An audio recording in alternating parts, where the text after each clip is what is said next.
नमस्कार मित्रों, हमारी सीरीज चली एपिसोड नंबर 14 की, जिसमें हम बात कर रहे हैं भृगु संहिता की। भृगु संहिता के अंतर्गत आज हम बात करने जा रहे हैं कुंभ लग्न के प्रथम भाव में यदि सूर्य स्थित हो तो उसके क्या फलादेश होंगे। प्रथम भाव में 11 नंबर का मतलब होता है कुंभ लग्न, और कुंभ लग्न में सूर्य सप्तम भाव का स्वामी होता है। सप्तम भाव का स्वामी होकर जब यह लग्न में बैठ जाता है तो यह लग्न के प्रभाव को नकारात्मक प्रभाव देने वाला बन जाता है। अष्टम भाव मृत्यु भाव है, और अष्टम का अष्टम इट मीन्स तृतीय भाव भी मृत्यु भाव होता है। और इन दोनों के द्वादश भाव, तृतीय का द्वादश द्वितीय भाव और अष्टम का द्वादश भाव सप्तम भाव, दोनों ही मारक भाव होते हैं। इसका मतलब सप्तम भाव एक मारक भाव होता है। मारक भाव का स्वामी जब लग्न में स्थित हो जाता है तो ये लग्न के कंटेंट्स को नेगेटिव बना देने वाला होता है, पहली चीज। दूसरी स्थिति क्या है कि यहाँ पर 3 केंद्र होते हैं और 2 त्रिकोण होते हैं। चतुर्थ भाव, सप्तम भाव और दशम भाव, ये तीनों 3 केंद्र हैं। और पंचम भाव और नवम भाव, ये दोनों त्रिकोण भाव होते हैं। त्रिकोण भाव भी शुभ भाव होता है और केंद्र भाव भी शुभ भाव होता है। केंद्र भाव का संबंध जब भी त्रिकोण भाव से होता है तो यह एक राजयोग का निर्माण करने वाला हो जाता है। यहाँ पर केंद्र भाव और त्रिकोण भाव दोनों ही भावों के गुण लिए हुए होता है लग्न भाव। लग्न को केंद्र की उपमा भी दी गई है और त्रिकोण की उपमा भी दी गई है। इट मीन्स कि यह कुंडली का सर्वोत्तम शुभ भाव माना जाता है। सप्तम भाव केंद्र भाव का स्वामी जब अगेन केंद्र भाव और त्रिकोण भाव का गुण लिए हुए लग्न भाव में बैठता है तो यह शुभ फल भी प्रदान करने वाला बन जाता है। तो यहाँ पर सूर्य कुंभ लग्न में जब लग्न में बैठता है तो यह मिश्रित फल प्रदान करने वाला होता है। यहाँ पे 2 मिश्रित क्या कि एक तो यह मारक भी बनेगा और एक ये राजयोग कारक भी बनेगा। मारक इसमें भी बनेगा कि व्यक्ति को हेल्थ से रिलेटेड प्रॉब्लम क्रिएट करेगा, और लाभप्रद इसमें बनेगा कि यह फाइनेंशियली व्यक्ति को सपोर्ट करने वाला होगा। जब से हमने सूर्य की बात करनी शुरू करी है तभी से हमने एक बात और आपको स्पष्ट रूप से बताई है कि सूर्य जहाँ भी बैठता है उस भाव का नाश करने वाला बन जाता है, उस भाव को पीड़ित करने वाला होता है। क्योंकि सूर्य एक विध्वंसकारी ग्रह होता है, सूर्य एक पापी ग्रह होता है, सूर्य एक अग्नि तत्व वाला ग्रह होता है। तो इसलिए सूर्य जहाँ भी बैठता है उस भाव को पीड़ित करने वाला या उस भाव को हानि पहुंचाने वाला हो जाता है। तो यहाँ पर यह लग्न को हानि पहुंचाने वाला भी होगा। जैसे कि अभी हमने बताया कि हेल्थ के मामले में ये ठीक नहीं रहेगा। सूर्य से संबंधित बीमारियां व्यक्ति को देगा। सूर्य से संबंधित बीमारियां होती हैं हृदय की समस्या, हड्डी से संबंधित रोग, गंजेपन की शिकायत और सिर दर्द की समस्या। विशेष रूप से सिर दर्द की समस्या तो ये दे ही देगा, क्योंकि यहाँ पर यह लग्न में स्थित है। और लग्न काल पुरुष की जब हमने बात करी तो हमने आपको बताया था काल पुरुष का सिर होता है। अगर इस पूरी कुंडली को एक हम व्यक्ति मान लें तो यह लग्न में इसका सिर आएगा। तो यहाँ पर सिर दर्द की समस्या को विशेष रूप से इंगित करने वाला ये बन जाएगा। लाभप्रद किस वे में रहेगा? सूर्य से संबंधित अन्य जो गुण हैं, जैसे मान सम्मान और प्रतिष्ठा का कारक होता है, तो व्यक्ति को भरपूर मान प्रतिष्ठा और सम्मान मिलेगा। व्यक्ति में पेशेंस बहुत अच्छा होगा, व्यक्ति का प्रेजेंटेशन बहुत अच्छा होगा, आत्मबल अधिक होगा। इच्छा शक्ति और आत्मबल दोनों ही प्रचुर मात्रा में व्यक्ति के होंगे। व्यक्ति डोमिनेट करना चाहेगा, शासनात्मक रवैया होगा, शासनात्मक प्रवृत्ति होगी इस व्यक्ति की। तो इन पर इस परिप्रेक्ष्य में देखें तो ये सूर्य लाभ पहुंचाने वाला होता है। जिस समाज में भी रहेगा वहाँ पर इसका वर्चस्व रहेगा, जिस क्षेत्र में भी रहेगा वहाँ पर इसका वर्चस्व रहेगा। सूर्य की यहाँ से सीधी दृष्टि सप्तम भाव पर है और यहाँ पर इसकी मित्र राशि है। जैसे कि यहाँ पर कुछ नेगेटिविटी हो रही है, वो इसलिए भी हो रही है क्योंकि यहाँ पर इसकी शत्रु की राशि है, शनि की राशि है।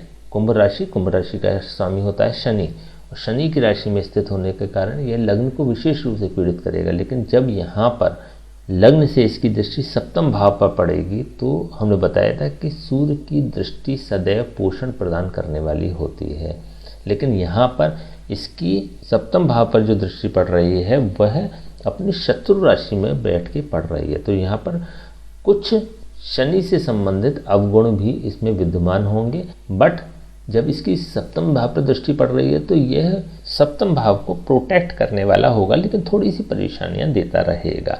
अब सप्तम भाव के गुण क्या होते हैं? सप्तम भाव होता है जीवन साथी का, वैवाहिक जीवन का, रेगुलर इनकम का। तो इनसे संबंधित व्यक्ति को रेगुलर इनकम बहुत अच्छी सेटल्ड हो जाएगी, व्यक्ति का वैवाहिक जीवन भी सुखद रहेगा। लेकिन यहाँ पर जो छोटे से कंटेंट्स आ रहे हैं, यहाँ पर ये अपनी शत्रु की राशि में बैठकर जो इसको देख रहा है, तो इसलिए थोड़ा सा पत्नी से या पति से वाद विवाद हो सकता है समय समय पर। असंतुष्टि तो रहेगी, वो इसमें भी रहेगी क्योंकि यहाँ पर ये पूर्ण रूप से पोषण प्रदान करने वाली दृष्टि नहीं दे पा रहा है। असंतुष्टि इस वे में भी व्यक्ति को अपना जीवन साथी पसंद का ना मिले, या व्यक्ति को अपने जीवन साथी का व्यवहार बहुत अच्छा पसंद नहीं हो, तो थोड़ी सी कुछ ना कुछ असंतुष्टि इसको प्रतीत होती है। सूर्य होता है नवम भाव का कारक, दशम भाव का कारक और लग्न भाव का कारक। यदि नवम भाव के सापेक्ष देखें तो यह सूर्य अपने भाव से पंचम भाव पर स्थित है। पंचम भाव होता है त्रिकोण स्थान, जैसे अभी हमने बात करी थी कि जब किसी भी भाव का कारक अपने भाव से त्रिकोण स्थान पर बैठता है या पंचम भाव पर बैठता है तो वो एक शुभ प्रभाव देने वाला होता है। तो यहाँ पर भाग्य की बढ़ोतरी करने वाला होगा, व्यक्ति को भाग्यशाली बनाएगा। कम मेहनत में ज़्यादा आउटपुट, ये जो क्रिएट करता है, ये जो जनरेट करता है, ये भाग्य भाव का काम होता है। कुछ चीज़ें उसको मैच्योर्ड मिलती हैं, कुछ चीज़ें पकी पकाई मिलती हैं। तो यहाँ पर बहुत परिश्रम नहीं करना पड़ता, बहुत मेहनत नहीं करनी पड़ती। तो इस वे में यह सूर्य अच्छे फल प्रदान करने वाला है। दशम भाव के भी सापेक्ष अगर देखें तो भी ये सूर्य अपने भाव से चौथे भाव मतलब सुख भाव में स्थित है। सुख भाव में स्थित होने का सीधा सा मतलब ये हो गया कि प्रोफेशनली ये कंफर्ट जोन देगा। व्यक्ति आराम से अपनी जॉब करेगा, आराम से अपनी नौकरी करेगा, या फिर कार्य क्षेत्र जो होगा वो कंफर्टेबल होगा। व्यक्ति पर बहुत ज़्यादा किसी का प्रेशर नहीं होगा, चाहे जॉब करे, चाहे नौकरी करे, चाहे बिजनेस करे, व्यापार करे, लेकिन किसी भी तरह का कोई प्रेशर फील नहीं करेगा। बड़ी कंफर्ट मोड में यह नौकरी करने वाला व्यक्ति होगा। लग्न भाव की यदि सापेक्ष बात करें तो यहाँ पर एक नियम कार्य करता है, कारको भाव नाशाय। यदि कोई भी ग्रह अपने कारक भाव में स्थित हो जाता है तो वो उसका नाश करने वाला बन जाता है। तो यहाँ पे सूर्य कारक भाव का नाश करने वाला होगा। तो जैसा अभी हमने बताया कि सूर्य से संबंधित बीमारियां देने वाला होगा और व्यक्ति को स्वास्थ्य के मामले में थोड़ा सा गिरावट देने वाला होगा। तो लग्न के सापेक्ष अगर देखें तो इसकी बहुत अच्छी स्थिति नहीं है। देखिए, सूर्य के अपने कंटेंट्स तो पॉजिटिव होंगे, लेकिन ये लग्न के जो कंटेंट्स होंगे वो नेगेटिव होंगे। यहाँ पे बहुत सारी चीज़ें होंगी, जैसे हमने पंचम भाव से संबंधित बात करी, हमने सप्तम भाव से भी संबंधित बात करी, हमने अष्टम भाव, तृतीय भाव, नवम भाव, दशम भाव और लग्न भाव, इन सभी की भाव की बात करी। बहुत डिटेल्स में हम बात इसलिए भी नहीं कर सकते हैं क्योंकि टॉपिक हमारा दूसरा चल रहा है। यदि आपको अन्य भावों से संबंधित भी विशेष रूप से अगर जानना है तो हमारा एपिसोड नंबर 6 में जो हमने सीरीज़ चलाई थी सभी भावों पर, वो आप देख सकते हैं, जिससे कि आपको अलग से प्रत्येक भाव की गंभीरता से जानकारी मिल जाएगी। तो उसको आपको जानने के बाद इस प्रोडक्शन को ज़्यादा बेहतर और भी बना सकते हैं। अपनी तरफ से भी इसमें बहुत सारी चीज़ें जोड़ सकते हैं। हमने फॉर्मूला आपको बता दिया, हमने सिद्धांत आपको बता दिया, लेकिन इसको आगे अगर आपको कैरी करना है तो आपको चाहिए कि आप इन भावों से संबंधित जो भी कंटेंट्स होते हैं उसको भली भांति समझ लें। एपिसोड नंबर 6 में हमने विशेष रूप से इसकी चर्चा करी है। चलिए अब इसके हम उपाय की बात कर लेते हैं। सूर्य लग्न में बैठ के स्वास्थ्य से संबंधित परेशानी देता है, बाद बाकी सभी चीज़ों में ये बहुत अच्छा वर्क करने वाला होता है। कुछ परेशानी ये सप्तम भाव से संबंधित, जीवन साथी से संबंधित दे सकता है। अब ऐसे में क्या करना चाहिए? देखिए, इसकी प्लेसमेंट बहुत अच्छी है, पोजीशन बहुत अच्छी है, व्यक्ति को नाम शोहरत सब कुछ मिलेगा। तो इसमें सिंपली आप सूर्य के जाप और हवन किसी योग्य ब्राह्मण से करा लें। एक तो उपाय आपको ये करना चाहिए। दूसरा आप कर सकते हैं कि महिलाएं अपनी सीधे हाथ की कलाई में, पुरुष अपने बाएं हाथ की कलाई में तांबे का कड़ा रविवार के दिन सूर्योदय से 2 घंटे के अंदर शुद्ध दूध और गंगा जल से धोकर धारण कर लें। इससे यह तृतीय भाव को क्लिक करने लगेगा। देखिए, इसकी आवश्यकता आपको तब पड़ सकती है जब आपको स्वास्थ्य से संबंधित विशेष बीमारी हो, जैसे कि आपको हृदय से संबंधित प्रॉब्लम्स ज़्यादा हो। तो अगर हृदय से संबंधित इतनी समस्या हो रही है, सिर दर्द की या माइग्रेन तक पहुंच गई सिर दर्द की समस्या, या हड्डियों के जोड़ों में या हड्डियों से संबंधित बहुत ज़्यादा गंभीर समस्या हो रही है, तो आपको ये उपाय करना चाहिए। इसको 11th हाउस में मूव कराने का प्रयास करना चाहिए कड़ा पहनकर।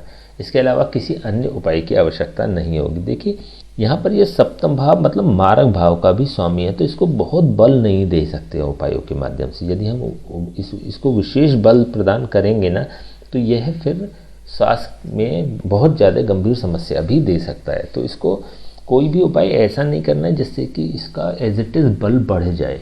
इसलिए हमने बताया कि पंडित से जब बात करेंगे, किसी योग ब्राह्मण से बात करेंगे आपको जप और हवन कराने के लिए, तो इसके नेगेटिव कंटेंट्स खत्म होंगे, पॉजिटिव कंटेंट्स बढ़ेंगे, या फिर इसको एज इट इज़ इसको 11th हाउस में मूव करा दिया जाए। ठीक है, तो इन दोनों उपायों में से आप कोई सा भी उपाय कर सकते हैं। चलिए, आज हमने बात करी कुंभ लग्न के प्रथम भाव में सूर्य की स्थिति के बारे में। नेक्स्ट वीडियो हम बात करेंगे कुंभ लग्न के द्वितीय भाव में यदि सूर्य स्थित हो तो उसके क्या फलादेश होंगे। तब तक के लिए हमें आज्ञा दीजिए। नमस्कार।